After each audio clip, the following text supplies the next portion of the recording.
The golden sun of Babylon cast long shadows across the marble corridors of Nebuchadnezzar's palace as Daniel made his way through the administrative wing. The air was thick with the scent of frankincense and the distant murmur of court scribes attending to the empire's endless bureaucracy.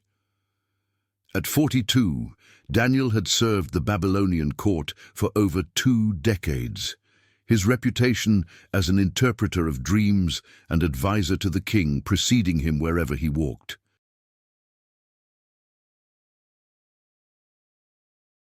The sandstone walls bore intricate reliefs depicting the empire's conquests, their carved warriors frozen in eternal victory.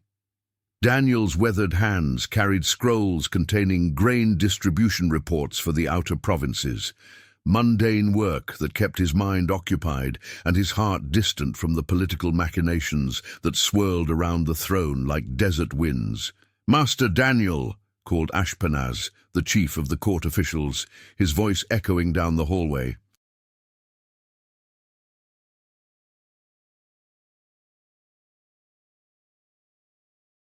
"The king requests your presence in the eastern pavilion.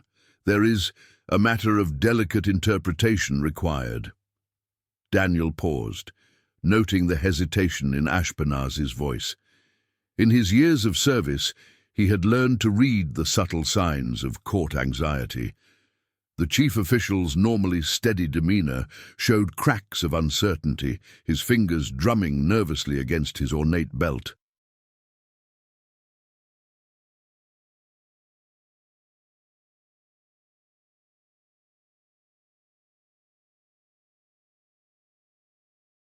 "What manner of interpretation?" Daniel asked, setting down his scrolls on a nearby cedar table inlaid with ivory. "It concerns Lady Samira," Ashpenaz replied, lowering his voice. "She has requested specifically for you. The king has particular interests in keeping the lady content."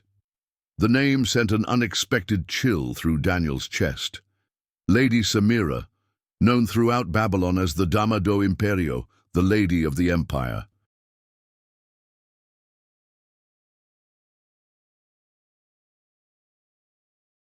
She had arrived at court 3 months ago from the eastern provinces, bearing letters of introduction from provincial governors and carrying herself with an authority that seemed to transcend her official status as a diplomatic envoy.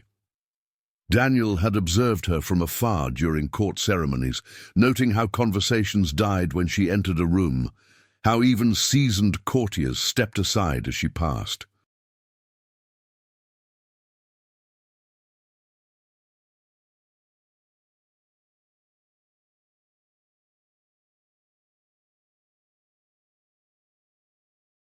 Her beauty was undeniable. Dark hair that caught light like polished obsidian, eyes that seemed to hold depths of ancient knowledge. But it was her presence that truly commanded attention. She moved through the palace like someone who belonged to it, as if she had walked these halls for centuries rather than months. "What does she require?" Daniel asked, though part of him already dreaded the answer. "She claims to have experienced visions," Ashpenaz replied.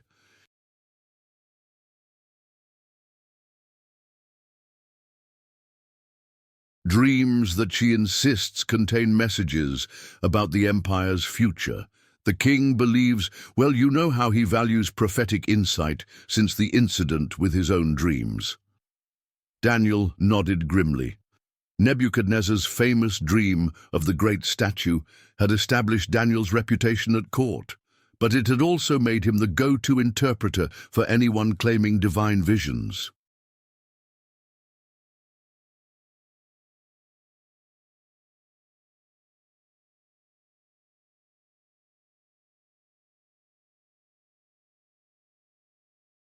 Most were fraudulent, ambitious courtiers seeking the king's favor, or troubled nobles looking for meaning in their nighttime anxieties.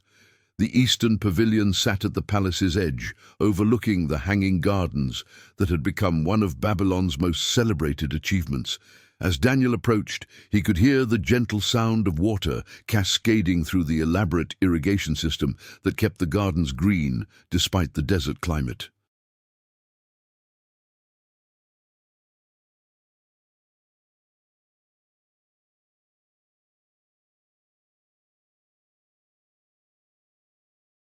The late afternoon heat had begun to subside, replaced by the cooler air that flowed up from the Euphrates. Lady Samira waited in the pavilion's center, reclining on silk cushions arranged around a low table set with golden cups and platters of dates and almonds. She wore a gown of deep purple silk that seemed to shift color in the changing light, and her jewelry, intricate gold pieces set with lapis lazuli, spoke of wealth that extended far beyond a provincial envoy's typical means.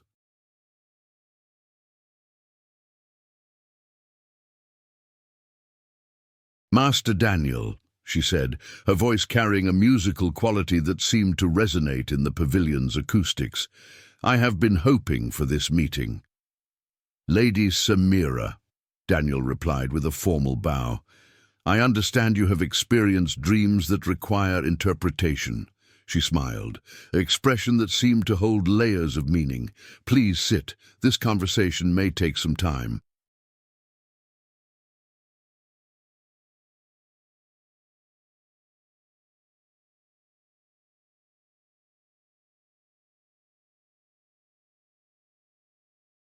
As Daniel settled onto the cushions across from her, he noticed details that hadn't been visible from a distance. A thin scar ran along her left hand, a mark that spoke of violence rather than accident. Her eyes, while beautiful, held a hardness that suggested experiences far beyond the sheltered life of most court women. Most tellingly, she wore no religious symbols, unusual for someone from the provinces, where local deities remained popular despite Babylon's cultural dominance.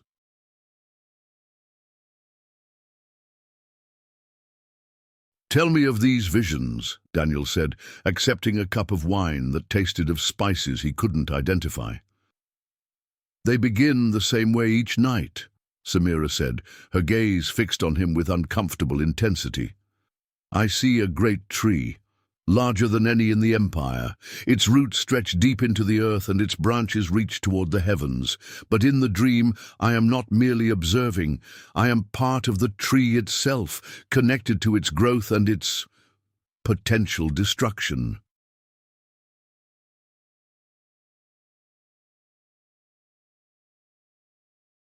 Daniel felt his pulse quicken. The imagery was too close to Nebuchadnezzar's own dream for comfort, a dream that had foretold the king's period of madness and exile. Either Lady Samira had somehow learned details of that private interpretation, or her visions were genuinely significant. "Continue," he said carefully. "But here is where my dreams differ from mere echoes of the king's experience," she said, leaning forward slightly. "In my visions, the tree does not fall due to divine judgment.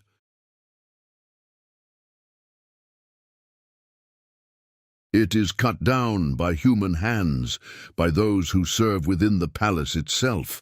I see faces, Master Daniel, faces of people I recognize from court." The implications hit Daniel like a physical blow.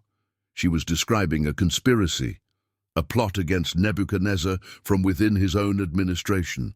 Such knowledge could be invaluable to the king's security, but it could also be a trap designed to implicate innocent courtiers or advance some hidden agenda.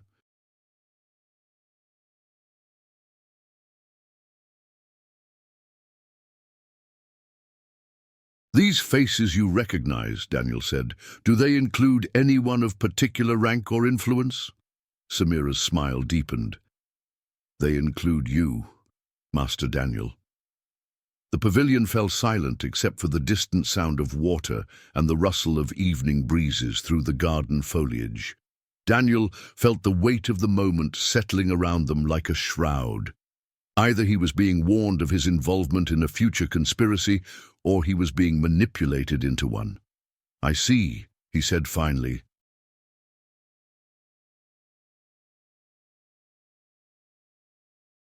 "And what role do I play in this vision of yours?" "That," Samira replied, "is what we must discover together. But I must warn you, Master Daniel, the path to understanding my dreams will require us to explore territories of truth that the king's court is not prepared to acknowledge."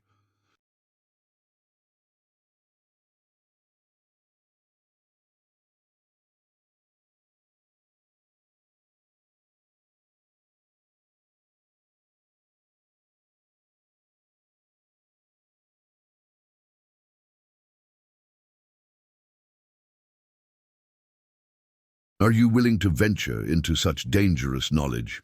As the sun finally set beyond the gardens, casting the pavilion into shadow, Daniel realized he stood at a crossroads that would determine not only his future at court, but possibly his very survival. The Dama do Imperio had presented him with a choice that felt less like opportunity and more like fate closing in around him. "I serve truth above all else," he said quietly.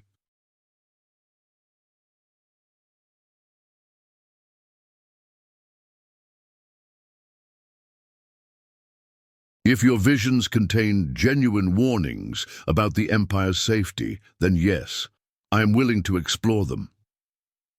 Lady Samira's expression shifted, revealing something that might have been relief or triumph. "Then we begin tomorrow night. Meet me in the archives beneath the palace, the old Assyrian sections that most courtiers avoid. Come alone and tell no one of our arrangement."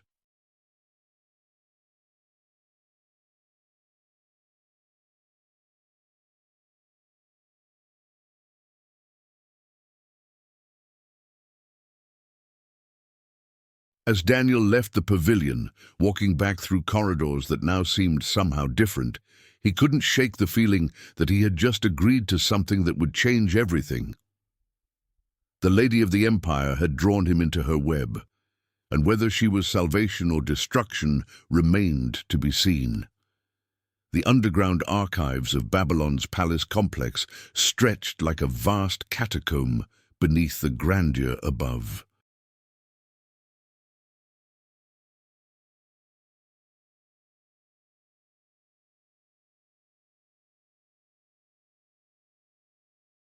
Built originally by Assyrian kings and later expanded by each successive ruler, these storage chambers held the bureaucratic memory of empires. Thousands of clay tablets, papyrus scrolls, and wax-sealed documents that recorded everything from tax collections to military campaigns. Daniel descended the narrow stone staircase by torchlight, the flame casting dancing shadows on walls that seemed to press closer with each step.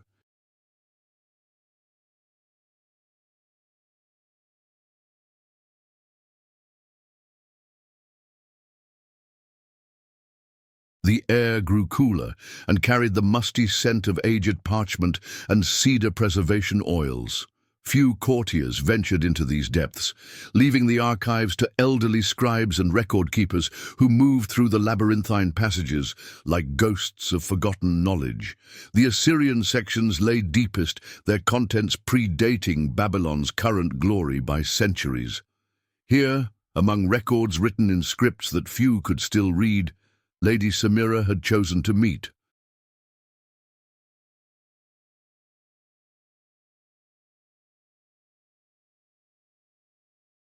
The selection of this location troubled Daniel. It suggested either extensive knowledge of the palace's hidden geography or assistance from someone with privileged access. He found her in a chamber lit by several oil lamps, their steady flames creating pools of warm light amid the surrounding darkness. She had changed from her court attire into a simple dark robe that allowed her to move silently through the archives.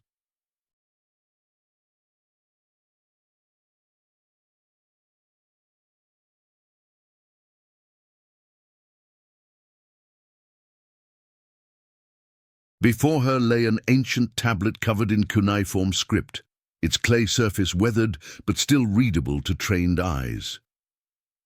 "You came," she said without looking up from the tablet. "I wondered if daylight might change your mind." "I gave my word," Daniel replied, setting his torch in a wall sconce. "Though I admit curiosity about why you chose this particular meeting place." Samira finally raised her eyes to meet his.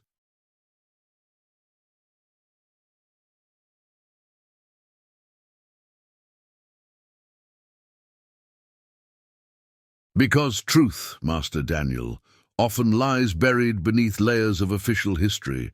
What we're about to discuss cannot be found in the king's public records or the priest's approved interpretations." She gestured to the tablet before her. "Do you know what this contains?" Daniel approached carefully, noting that several other ancient documents had been arranged around the chamber.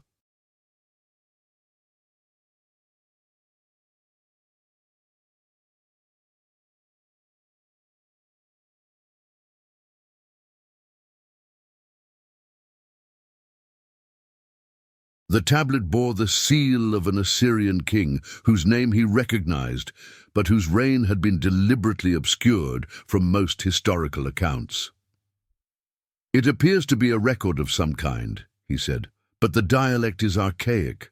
I would need time to translate it properly." "Allow me to save you the effort," Samira said.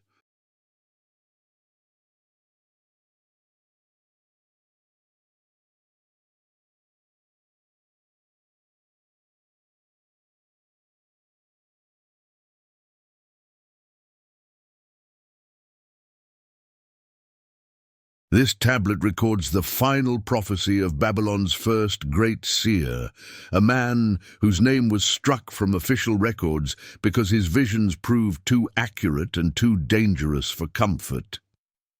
She stood and began pacing around the chamber, her movements graceful despite the uneven stone floor. He predicted not only Babylon's rise to power, but the specific means by which it would maintain that power.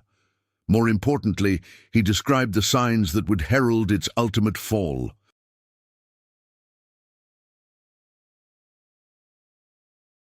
Daniel felt a familiar chill, the same sensation he experienced when confronted with genuinely prophetic material. What were these signs? "Three markers," Samira replied, turning to face him directly. "First, a foreign interpreter would rise to unprecedented influence at court, gaining the king's trust through demonstrated wisdom. Second, a woman from the eastern provinces would arrive carrying knowledge that predates the current empire.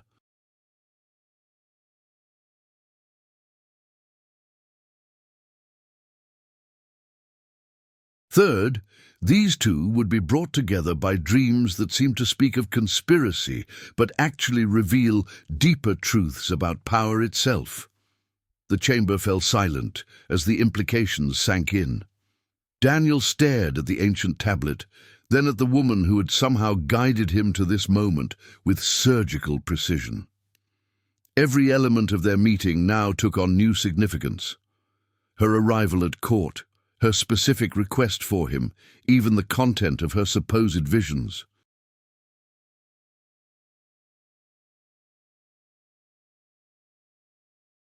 "You're suggesting that we are fulfilling some ancient prophecy?" Daniel asked. "I'm suggesting," Samira replied, "that prophecy is rarely what it appears to be. The seer who wrote this tablet understood something that modern interpreters often miss. Predictions don't just foretell the future, they can be used to create it." She moved to another document, this one written on papyrus in a script Daniel recognized as Egyptian.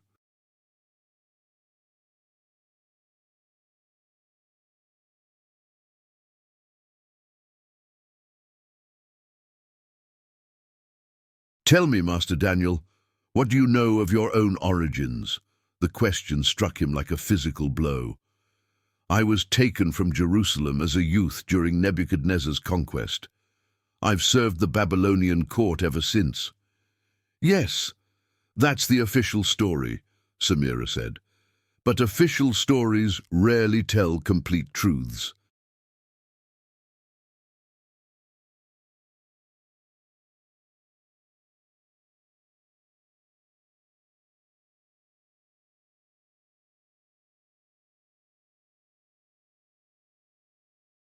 Did you never wonder why you, among all the Hebrew captives, were selected for special education? Why your particular talents were recognized and cultivated? Daniel had wondered, though he'd attributed his selection to divine providence rather than human design. The training he'd received had been extensive: languages, mathematics, astronomy, religious studies from multiple traditions. It had been preparation for a role that seemed to have been waiting for him.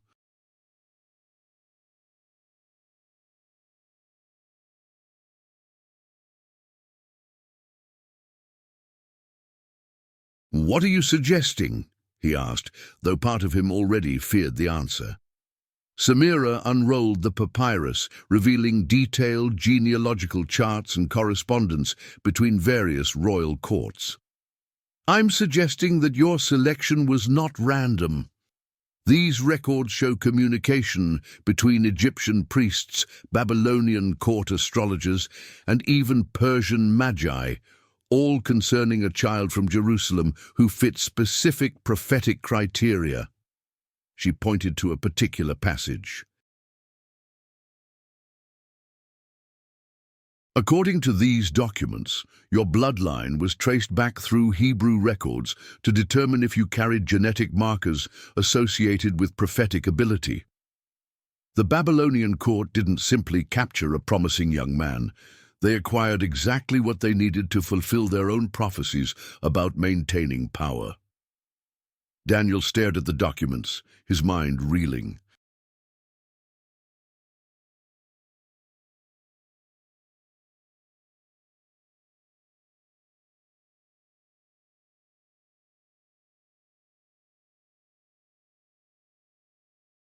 If what Samira claimed was true, then his entire life had been orchestrated. His capture, his education, his rise to prominence, even his reputation for interpreting dreams. He hadn't been serving God's will as he'd believed. He'd been serving human ambition disguised as divine plan. "But why tell me this?" he asked. "If I am truly part of some elaborate design, what purpose does revealing it serve?" "Because," Samira said, rolling up the papyrus carefully, "the prophecy isn't complete. The ancient seer saw your role clearly, but he also saw mine. We weren't brought together to serve the Empire's existing power structure. We were brought together to transform it." She retrieved one final document from the shadows, a scroll sealed with wax that bore symbols Daniel didn't recognize. "This contains the remainder of the prophecy, the part that explains what happens when the foreign interpreter and the woman from the East discover the truth about their purpose."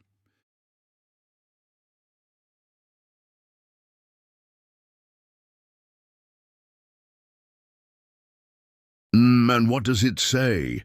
Daniel asked, though he wasn't certain he wanted to know. "It says that together we will reveal the Empire's greatest secret," Samira replied. "A secret so profound that it will reshape not only Babylon's future, but the future of every empire that follows.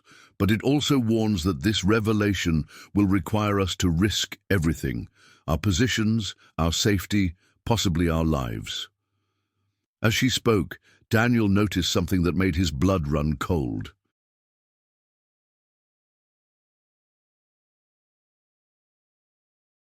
The symbols on the final scroll's seal were not completely foreign to him. He had seen variations of them before, carved into the walls of the palace's most restricted areas, chambers that only the king and his closest advisors were permitted to enter. "Where did you obtain these documents?" he asked. Samira's expression grew solemn. "That, Master Daniel, is perhaps the most dangerous truth of all. I didn't obtain them from the archives. I brought them with me when I came to Babylon."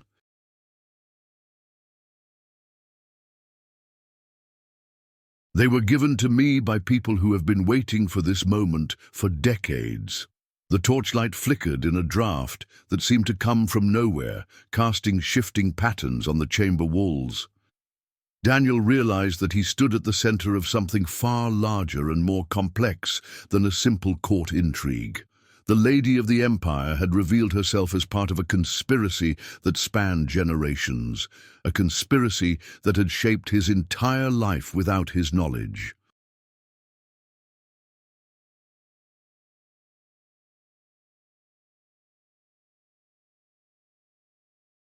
"Who are these people?" he whispered.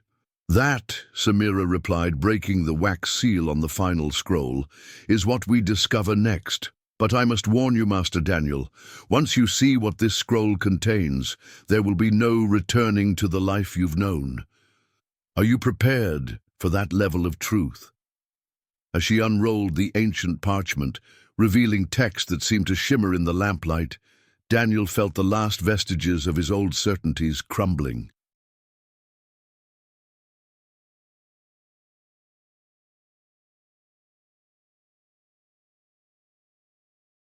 The Dama do Imperio had led him into the depths of the palace to show him the depths of his own existence, and what he saw there would change everything.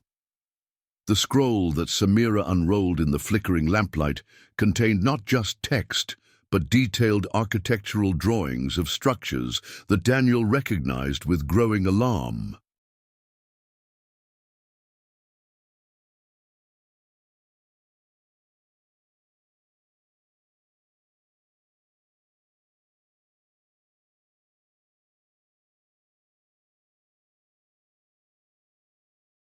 The diagrams showed the palace's hidden passages, secret chambers, and underground meeting rooms, spaces that officially didn't exist, but which Daniel now realized he had glimpsed during his decades of service.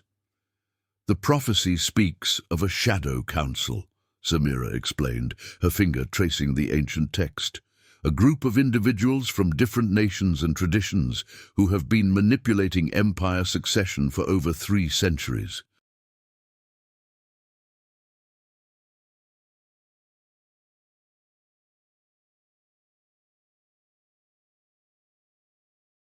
They don't seek to rule directly. Instead, they ensure that each rising power serves their longer-term objectives." Daniel studied the architectural drawings more closely. One chamber in particular caught his attention, a circular room beneath the king's private quarters, accessible only through a passage hidden behind a false wall in the royal library. He had discovered that passage years ago during a late-night search for historical precedents, but had never explored it fully.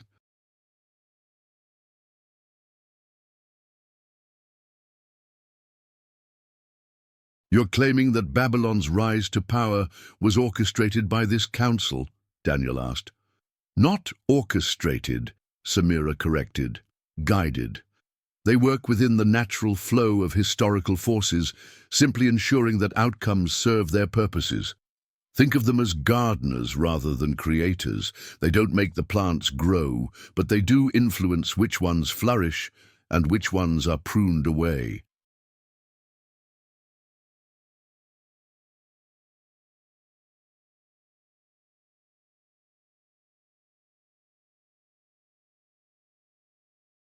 She moved to a section of the chamber wall where someone had carved symbols matching those on the scroll's seal. "These markings aren't decorative, Master Daniel. They're a form of communication, a way for council members to leave messages for one another across decades or even centuries." As Daniel examined the carved symbols more closely, he began to recognize patterns that he had seen elsewhere in the palace.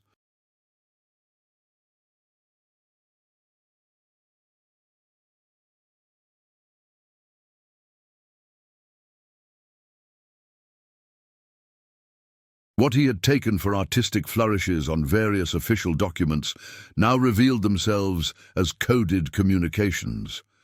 The bureaucratic machinery he had served so faithfully was layered with hidden meanings.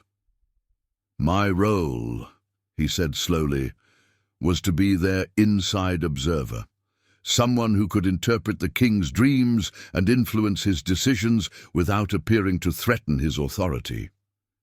"Precisely," Samira confirmed. "But they made one critical error in their long-term planning.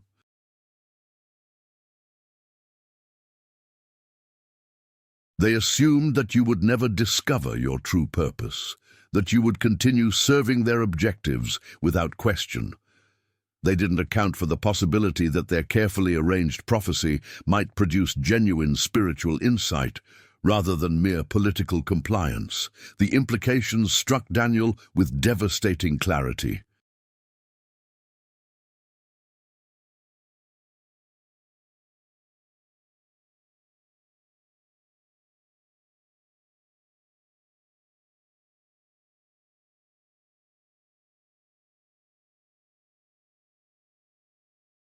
His gift for interpretation, which he had attributed to divine inspiration, might indeed be genuine, but it had been deliberately cultivated and positioned to serve human masters. The question now was whether his spiritual insights were authentic, despite this manipulation or because of it. "What about you?" Daniel asked. "What role were you assigned in their plan?" Samira's expression grew complex, showing emotions that seemed to war with each other. "I was to be your handler," she admitted.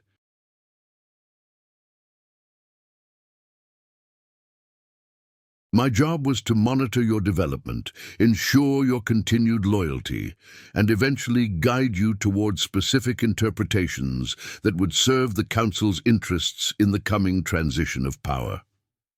Transition of power? "The Council has determined that Nebuchadnezzar's reign is approaching its end," Samira explained. "Not through natural death, but through a carefully orchestrated period of instability that will allow them to install a more compliant successor."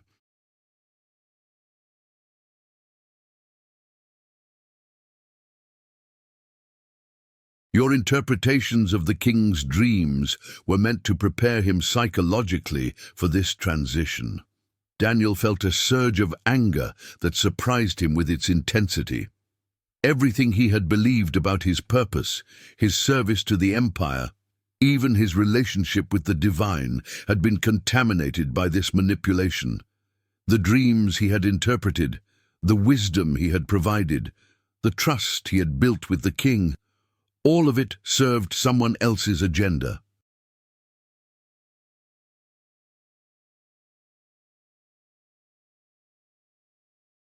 "But you're telling me this," he said, "which means you're betraying your assigned role. Why?" Samira was quiet for a long moment, her gaze fixed on the ancient scroll. When she finally spoke, her voice carried a vulnerability that hadn't been present before. "Because I discovered something the Council didn't anticipate," she said. "During my months of observing you, I began to see that your interpretations weren't simply following their psychological conditioning.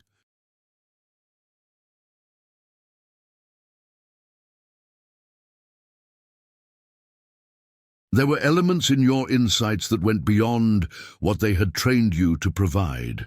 Your connection to the divine, whatever its origins, had become genuine." She turned to face him directly. "More than that, I began to realize that the Council's long-term objectives weren't as benign as I had been led to believe. They aren't simply trying to maintain stability across empires.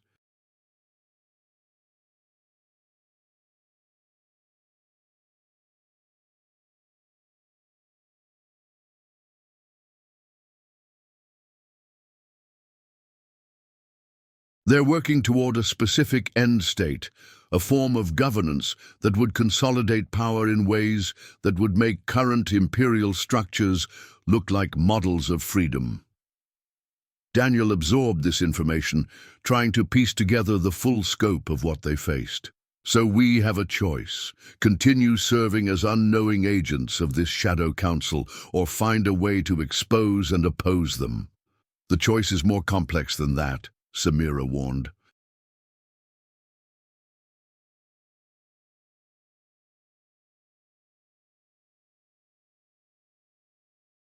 The Council's influence extends far beyond Babylon.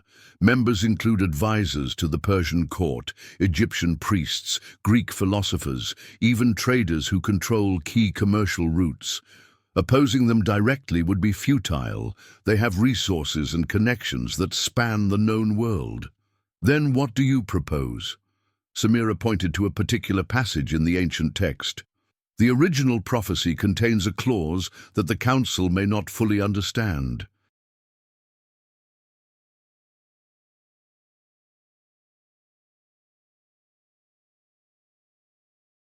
It states that when the foreign interpreter and the Eastern woman discover their true purpose, they will have the power to transform the nature of empire itself. Not destroy empires, but fundamentally alter how power operates. She began gathering the documents they had studied. I believe this refers to something more than political reform.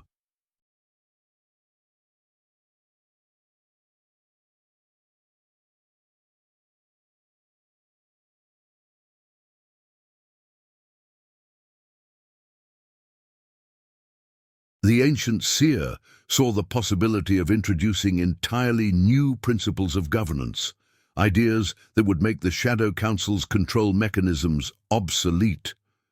Daniel considered this possibility. Throughout his years at court, he had observed the inefficiencies and injustices inherent in imperial rule. Power concentrated in too few hands, decisions made without sufficient information, entire populations treated as resources rather than people with legitimate interests.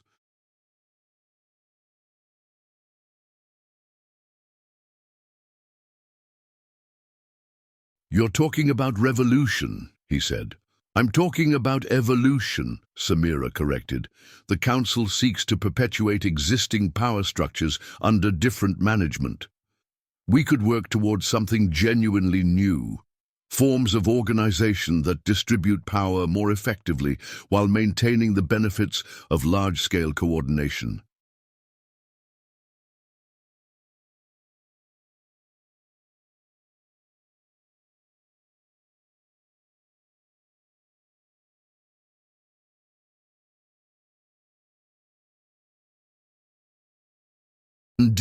As they prepared to leave the archives, Daniel realized that their conversation had fundamentally altered his understanding not just of his own situation, but of historical possibility itself. The Lady of the Empire had revealed herself as something far more significant than a court manipulator or even a rebel. She was proposing that they become agents of genuine historical transformation. If we pursue this path, Daniel said as they climbed back toward the palace proper, we will need allies. The Shadow Council's power comes from secrecy and coordination. We'll need our own network of trusted individuals. Already considered, Samira replied. There are others throughout the Empire who have begun to sense the limitations of current arrangements. Some are court officials like yourself who have grown troubled by the gap between their ideals and their daily reality.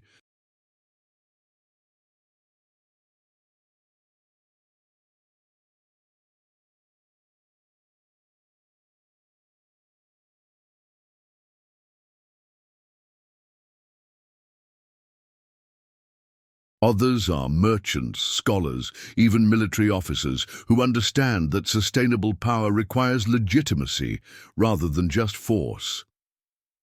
As they emerged into the palace's main level, Daniel felt the weight of normal court life settling around them again. But now he saw it differently. The elaborate ceremonies, the careful hierarchies, the constant maneuvering for advantage. All of it was theatre designed to maintain a system that served very few people well.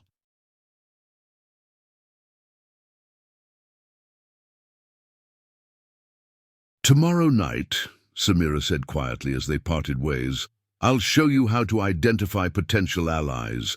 But Master Daniel, from this point forward, we must assume that the Shadow Council is watching us. Our very survival depends on appearing to continue our assigned roles, while actually working toward their transformation. As Daniel returned to his quarters, he understood that the Lady of the Empire had given him something far more dangerous than knowledge of conspiracies.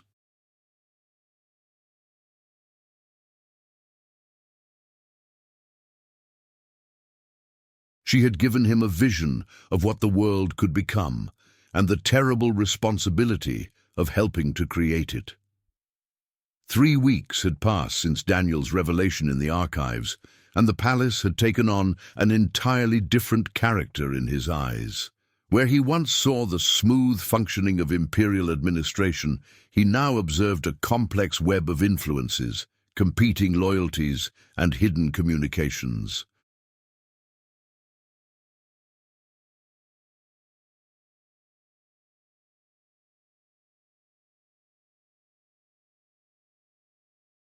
Every conversation carried potential double meanings. Every document might serve multiple purposes, and every alliance could be part of the Shadow Council's larger design.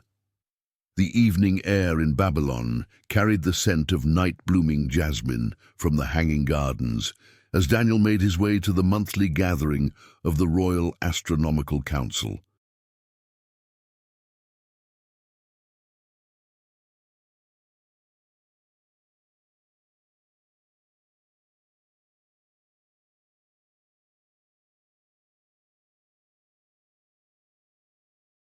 These meetings, ostensibly devoted to interpreting celestial omens for the king's benefit, had become Samira's chosen venue for identifying and evaluating potential allies in their growing resistance movement.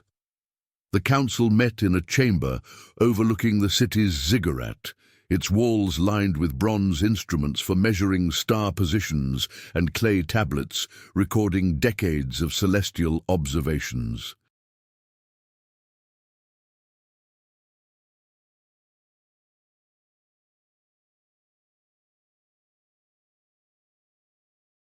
Tonight, as usual, 12 individuals had gathered around a circular table inlaid with symbols representing the known constellations.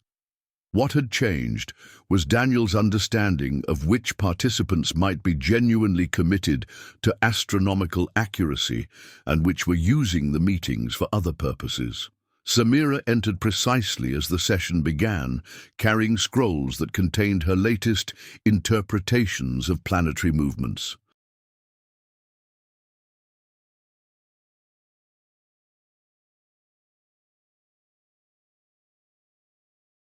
To most observers, she appeared to be fulfilling her role as an expert in Eastern astronomical traditions.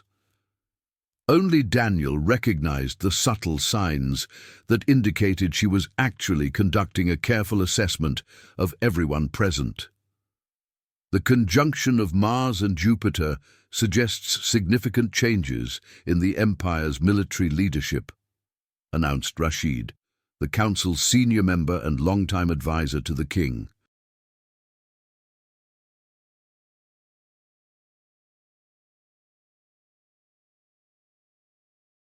His statement was delivered with the authority of decades of experience, but Daniel now wondered if such pronouncements were designed to prepare the court for predetermined political changes.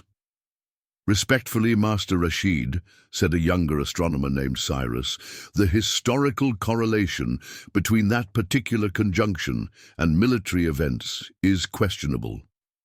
I've reviewed the records for the past 2 centuries, and the pattern isn't as clear as traditional interpretations suggest."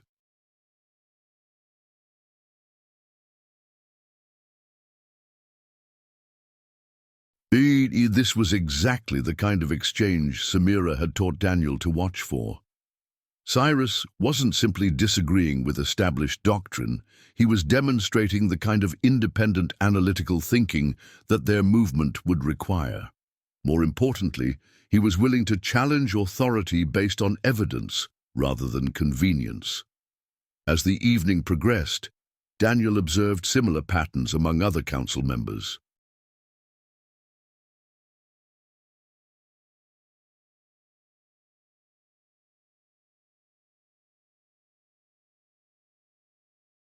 Miriam, a scholar from the northern provinces, consistently asked questions about the sources of traditional interpretations.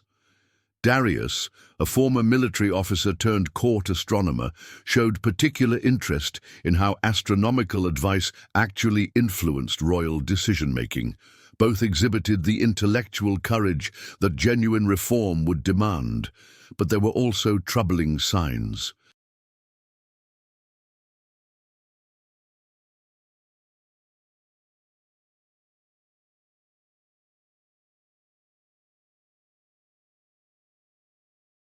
When Samira presented calculations that contradicted Rashid's predictions, two other council members immediately supported the senior astronomer without examining her work. Their responses seemed too quick and coordinated to be spontaneous academic disagreement. After the formal session ended, participants traditionally remained for informal discussion over wine and dates.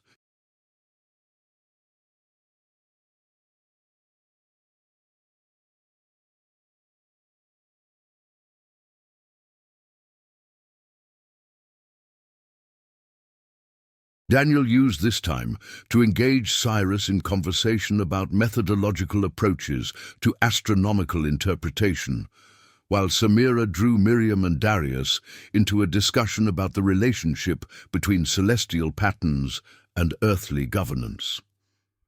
I've always been troubled by our tendency to find in the stars exactly what the king wants to hear, Cyrus confided to Daniel as they examined a particularly complex star chart.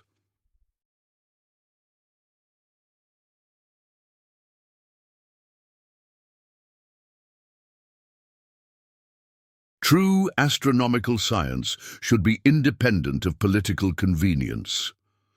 An admirable principle, Daniel replied carefully, but challenging to implement in a court setting. Which is why I've been corresponding with scholars in other cities, Cyrus continued. Persian astronomers, Egyptian priests, even Greek natural philosophers. There's a growing recognition that our understanding of celestial mechanics could benefit from less centralized, more collaborative approaches to knowledge.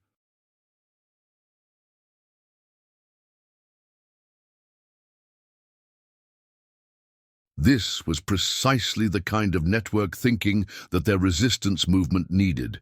Daniel made a mental note to discuss Cyrus with Samira as a potential recruit, but he also felt a chill of concern. If the Shadow Council was truly as extensive as Samira claimed, then Cyrus's international correspondence might already be compromised. Meanwhile, Samira's conversation with Miriam and Darius had taken on similar themes.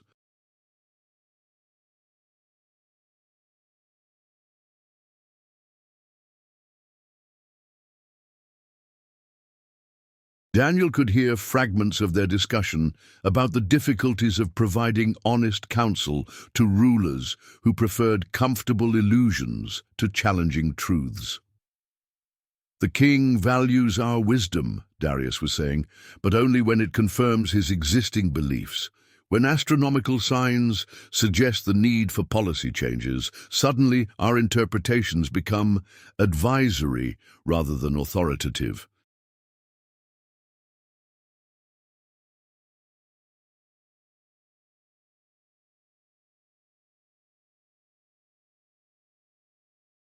It makes one wonder, Miriam added quietly, whether genuine service to the empire might sometimes require actions that appear disloyal to the emperor. Daniel felt a surge of hope. These were individuals capable of the kind of complex moral reasoning that their cause would require. They understood that true loyalty to the empire's welfare might conflict with obedience to its current leadership.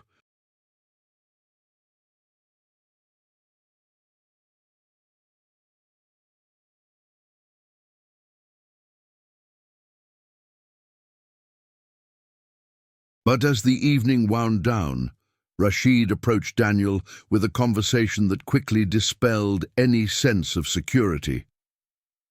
Master Daniel, the senior astronomer said, his tone casual, but his eyes alert. I've been meaning to discuss some interesting patterns I've noticed in recent court dynamics. Oh? Daniel replied, working to keep his expression neutral. Lady Samira's arrival has coincided with some unusual developments in various administrative departments. Personnel changes, revised procedures for handling sensitive documents, new protocols for interdepartmental communication. Rashid paused, allowing the implications to settle. One might almost think that someone was implementing a coordinated plan for systemic reform. The words hit Daniel like cold water. Rashid wasn't simply making conversation, he was delivering a warning.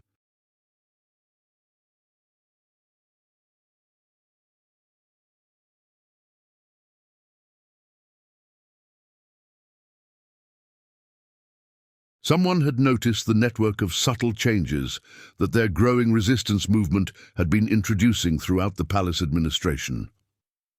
"I'm not aware of any coordinated reforms," Daniel said carefully. "Of course not," Rashid replied with a smile that didn't reach his eyes. "Such coordination would require remarkable foresight and extensive influence, the kind of capabilities that might concern those who value the empire's traditional stability."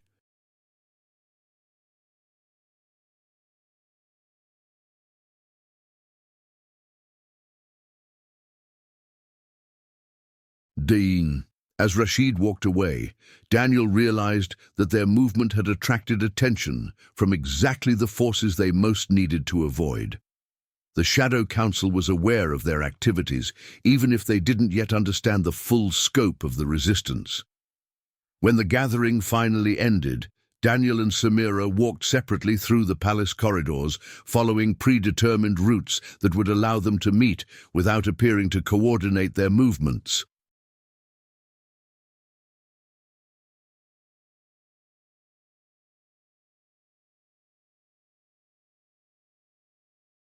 They reconvened in Daniel's quarters, a location that offered more privacy than the public spaces they had been using.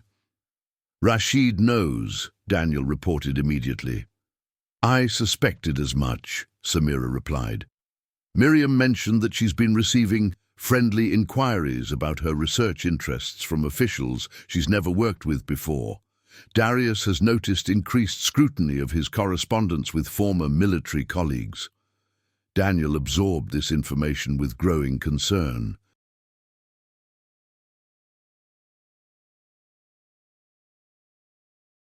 "Are we compromised?" "Not yet," Samira said, "but we're being investigated, which means we need to accelerate our timeline considerably." She moved to Daniel's window, which overlooked the palace's central courtyard. "I've identified 7 individuals throughout the administration who could serve as core members of our network."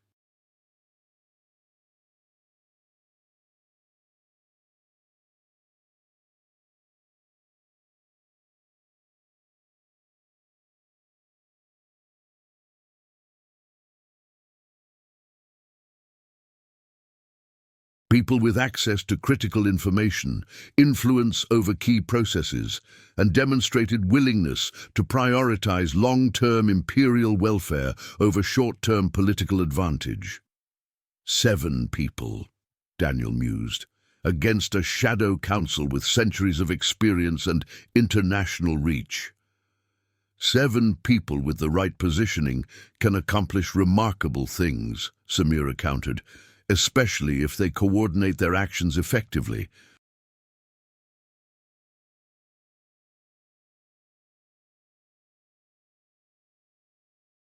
"But we need to move quickly, both to recruit our core network and to implement the first phase of our actual plan."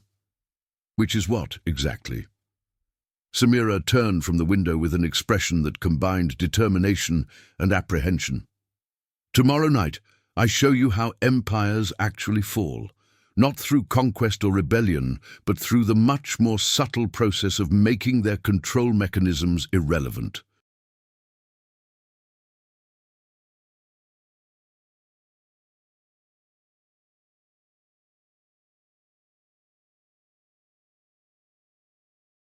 As she prepared to leave, Daniel felt the full weight of their situation settling around him. The Lady of the Empire had successfully identified potential allies, but she had also revealed the extent of their opposition. The Shadow Council's awareness of their activities meant that whatever they planned to do, they would have to do it soon, and they would have to do it perfectly. The network was revealed, but so were the dangers that network would face.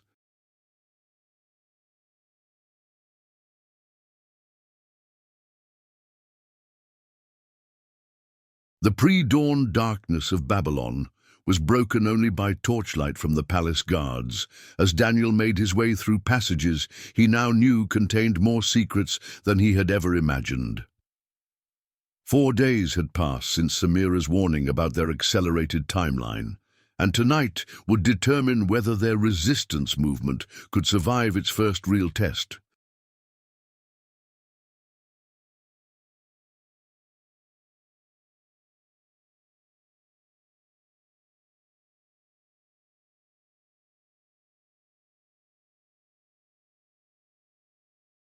The king's private study occupied the highest tower of the palace complex, its windows offering a commanding view of the empire's capital city.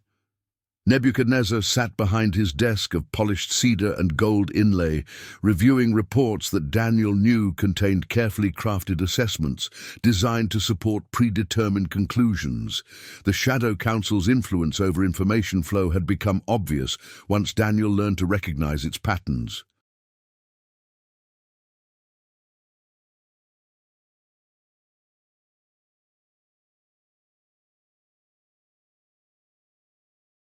"Master Daniel," the king said without looking up from his documents, "your interpretation of last night's lunar eclipse was interesting. You suggested it indicated a need for significant administrative reforms." "The celestial signs were quite clear, Your Majesty," Daniel replied, maintaining the formal tone expected in such circumstances.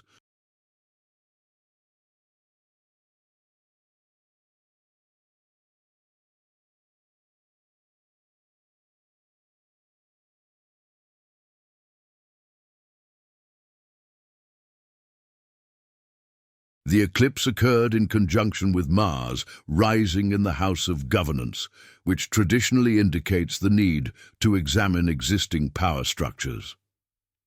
What Daniel didn't mention was that he and Samira had spent weeks preparing for this conversation, developing astronomical justifications for recommendations that would actually serve their resistance network's objectives.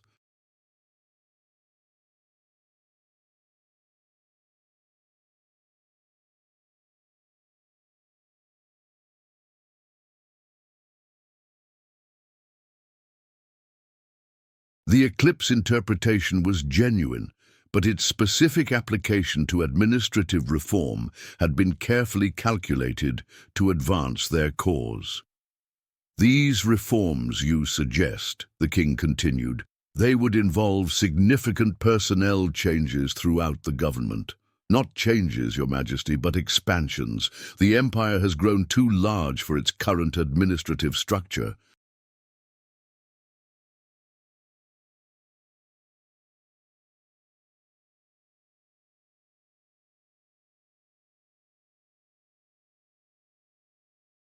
"We need more distributed decision-making authority, better information flow between departments, and increased oversight of interdepartmental coordination." Each of these seemingly bureaucratic recommendations would actually undermine the Shadow Council's control mechanisms. Distributed authority would make it harder for council members to manipulate decisions from key positions. Improved information flow would reveal the hidden communications networks through which the council operated.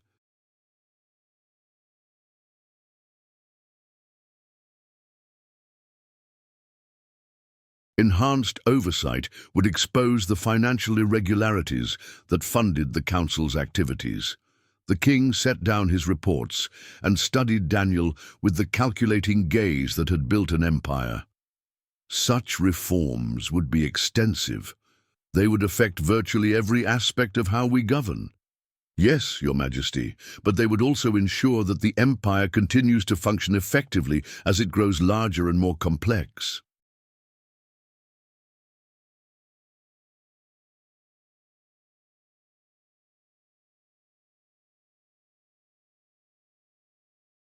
Current structures that served well when Babylon controlled smaller territories may not be adequate for governing the territories we now rule.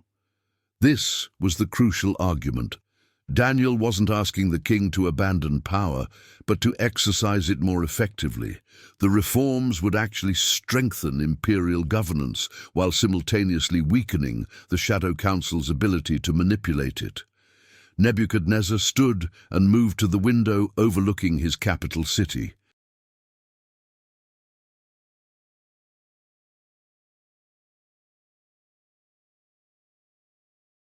In the growing dawn light, Babylon spread before them like a testament to human ambition and organizational capability. Markets were beginning to stir, craftsmen were opening their workshops, and the great ziggurat caught the first rays of sunlight like a beacon of civilizational achievement. "I have built something magnificent," the king said quietly, "but I have always known that its survival would depend on more than military strength or architectural grandeur."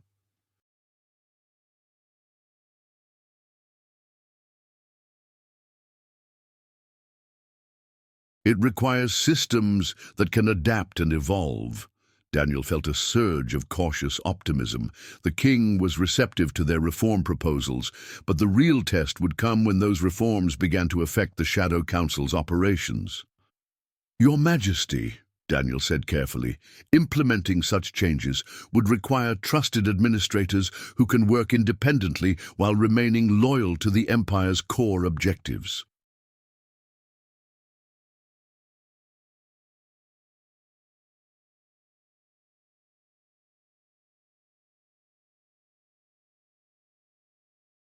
"I have identified several individuals whose capabilities and integrity make them suitable for expanded responsibilities."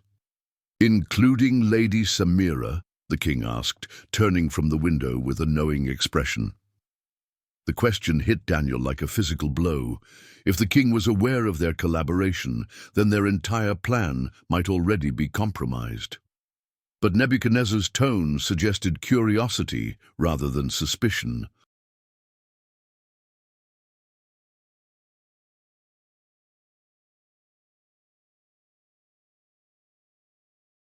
"Lady Samira has demonstrated remarkable insights into administrative efficiency," Daniel replied truthfully. "Her experience with provincial governance could be valuable in designing improved systems." "She has also demonstrated remarkable insights into you, Master Daniel." The king's smile was enigmatic.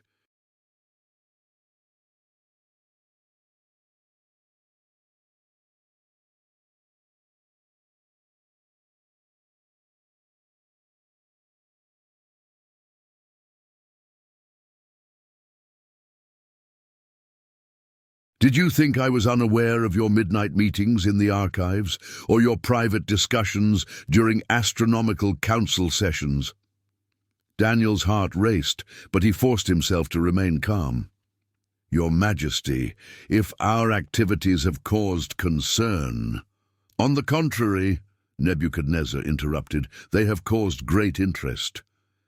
You see, Master Daniel, I have been receiving conflicting advice about the Empire's future from various sources.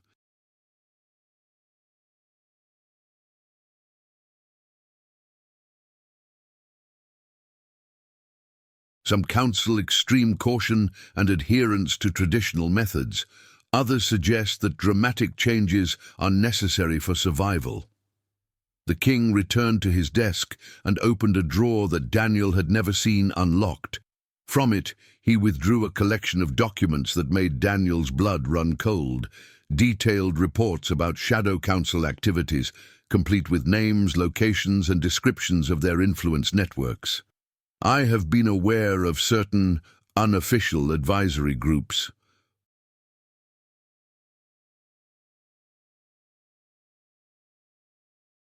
"For some time," the king said, "their guidance has often proved valuable, but I have grown concerned about the extent of their influence and the opacity of their ultimate objectives."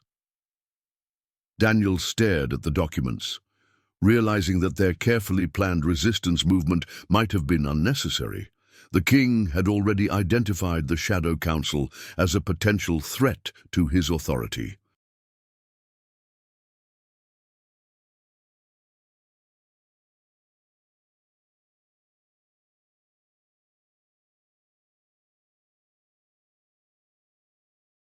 "Your Majesty," Daniel said slowly, "what do you intend to do with this information?" "That depends," Nebuchadnezzar replied, "on whether I can trust my official advisors to prioritize the empire's welfare over their own advancement or the interests of hidden masters." The challenge was clear. The king was offering Daniel and Samira an opportunity to prove their loyalty by helping him neutralize the Shadow Council's influence.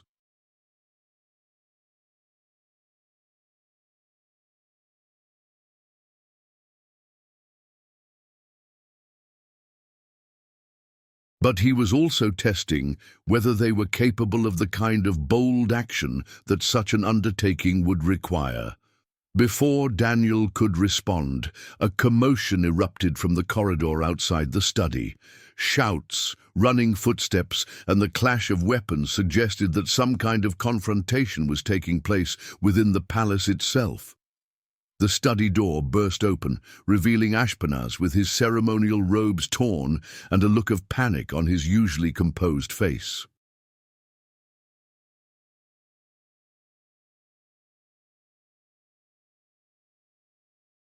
"Your Majesty," he gasped, "there has been an incident. Lady Samira has been arrested by the palace guard on charges of treason and conspiracy against the crown." Daniel felt the world shift around him. Their network had been exposed, their plans had failed, and now Samira faced execution for crimes that were technically accurate but morally justified. "On whose authority?" the king demanded, his voice carrying the dangerous calm that preceded royal fury.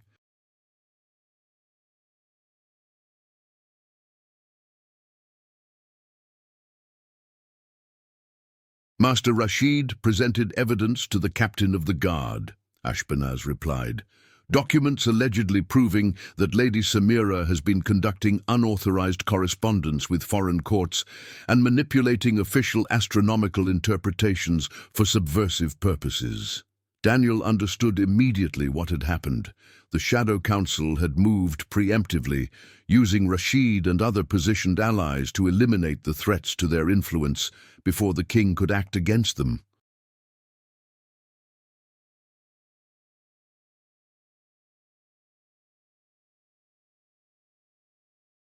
Samira's arrest was just the beginning. Daniel himself would likely face similar charges within hours, but Nebuchadnezzar's reaction surprised everyone in the room. "Captain Artaxerxes will release Lady Samira immediately and place Master Rashid under house arrest pending investigation of his authority to make such accusations," the king announced. "Furthermore, Master Daniel will assume temporary oversight of all astronomical and interpretive functions within the court."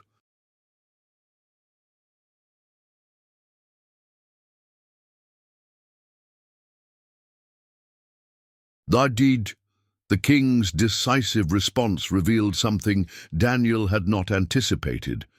Nebuchadnezzar had already chosen his side in the conflict between the official court structure and the Shadow Council's hidden influence. The question now was whether Daniel and Samira could deliver the systematic reforms they had promised.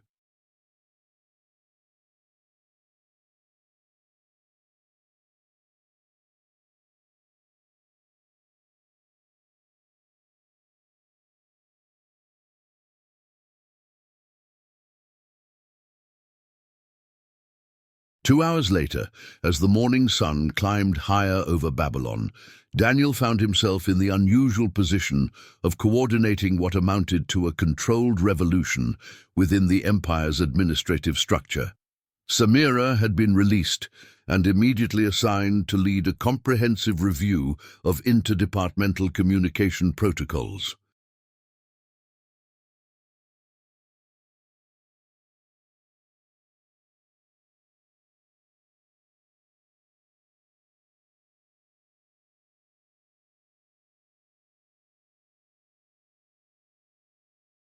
Cyrus, Miriam, Darius, and the other potential allies they had identified were summoned to emergency meetings where their loyalty was tested and their capabilities assessed.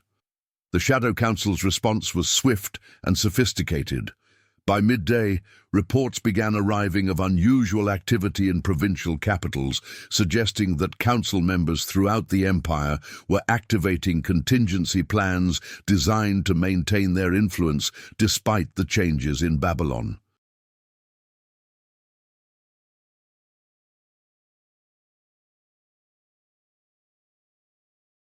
"They're trying to isolate us," Samira reported as she and Daniel coordinated their activities from the newly established Reform Coordination Center. "If they can demonstrate that the capital's new policies are creating instability in the provinces, they can argue for a return to previous arrangements." Daniel studied the incoming reports, recognizing patterns that revealed the council's strategic thinking.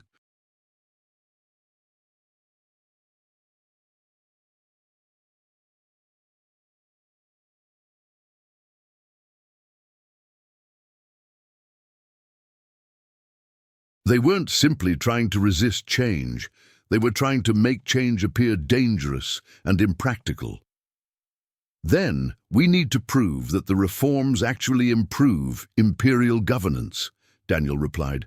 "Not just in theory, but in measurable results that even skeptical observers will have to acknowledge." This was the ultimate test of everything they had planned. The Shadow Council had spent centuries perfecting methods of subtle manipulation and indirect control.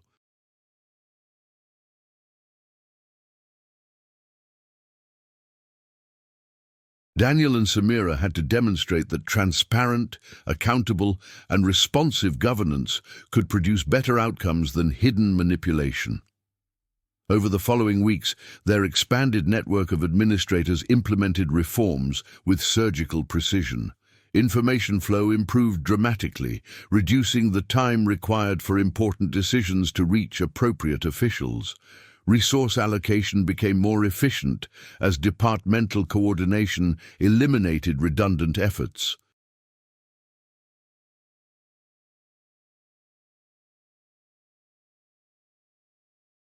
Even tax collection improved as clearer procedures reduced opportunities for corruption.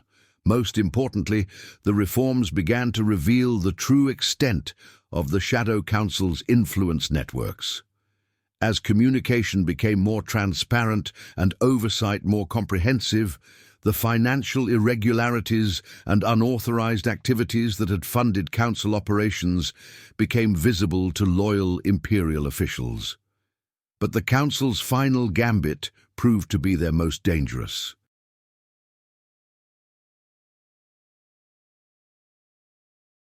Using their influence with military commanders in distant provinces, they began to orchestrate what appeared to be spontaneous uprisings against the new administrative procedures. If successful, these rebellions would force the king to choose between his reforms and imperial stability. It was Samira who recognized the pattern and proposed the solution that would determine their ultimate success or failure.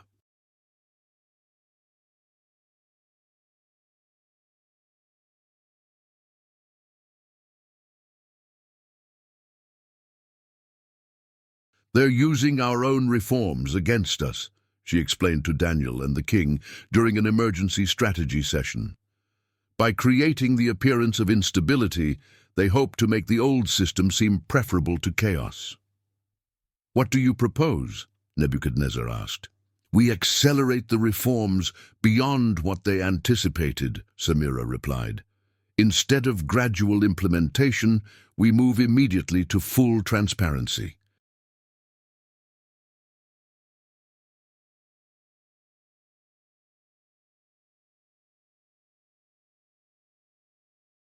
Every decision, every communication, every resource allocation becomes public knowledge. We make it impossible for hidden influences to operate because nothing remains hidden. The proposal was radical beyond anything they had previously considered. Complete governmental transparency would eliminate not just the Shadow Council's power, but many of the traditional privileges that had sustained imperial rule for centuries.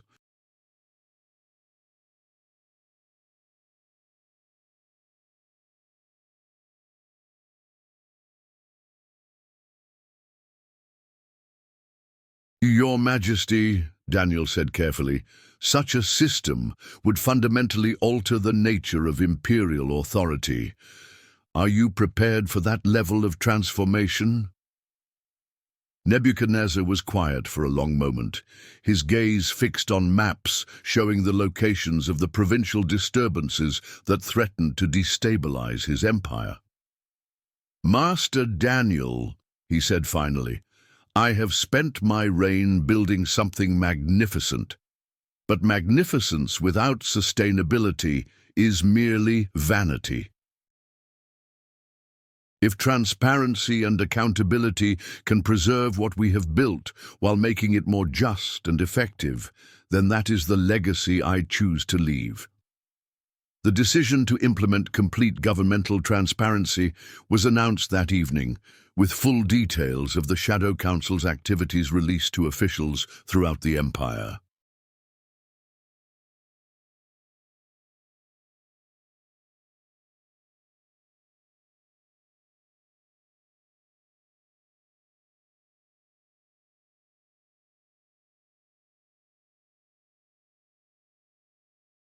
The response was immediate and decisive.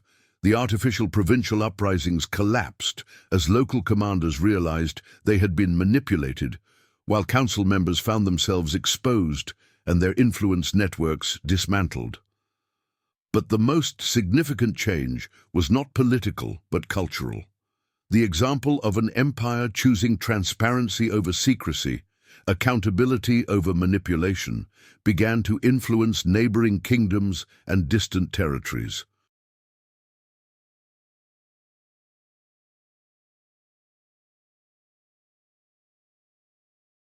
The idea that governments could function effectively while remaining answerable to their people spread like fire through the ancient world. As Daniel stood in the palace tower weeks later, watching the sun set over a Babylon transformed by the reforms they had implemented, he reflected on the journey that had brought him to this moment. The Lady of the Empire had indeed revealed hidden secrets, but the greatest secret had been the possibility of governing without hidden manipulation at all.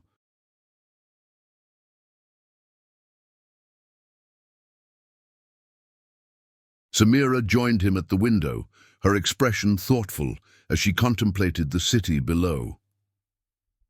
"Do you think it will last?" she asked. "The reforms, the transparency, or the empire itself?" "All of it," Samira replied. "The idea that power can be exercised responsibly, that governments can serve people rather than hidden interests." Daniel considered her question carefully. "I think we've demonstrated that it's possible."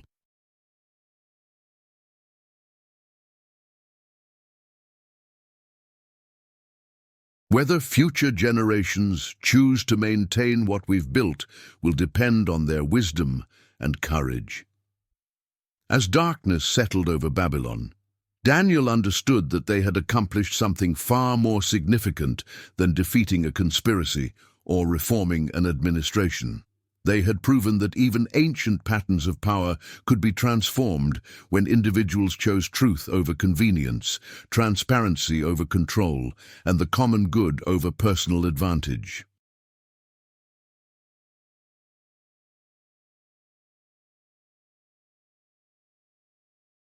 The Dama do Imperio had kept her promise to reveal the empire's greatest secrets. But the most profound secret had been the potential for human governance to evolve beyond the limitations that had constrained it for millennia. In the end, Daniel and Samira had not just saved an empire, they had shown the world a new way for empires to exist.